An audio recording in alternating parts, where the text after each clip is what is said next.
Hi, it's Kurt with LifterLMS. And in this lesson, we're going to give you an overview of plugins, themes, and hosting.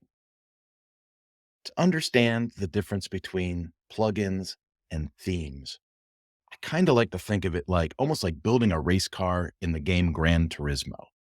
You have the base car. That's WordPress. That's the platform. And then you have all the stuff you add to the platform for performance. A certain wheel package, tire package, suspension, turbo, transmission. If you play these games, you understand where I'm talking about. The plugin is what adds the functionality, which adds the performance to the platform.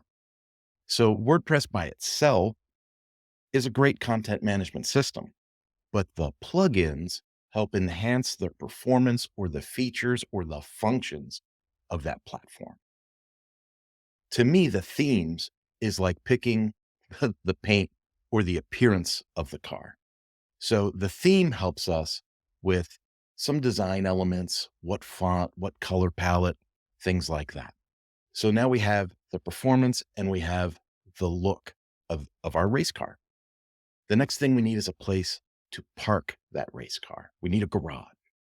So hosting is that space where you can park your website. So in most cases, you get a hosting account, you install WordPress, or it installs for you with the hosting account. You get the WordPress, and then you pick a theme. So you have the overall look of the website that you want, something that you can design on top of. And then you pick whatever plugins you need for the functionality or for the performance of that site as you intend it.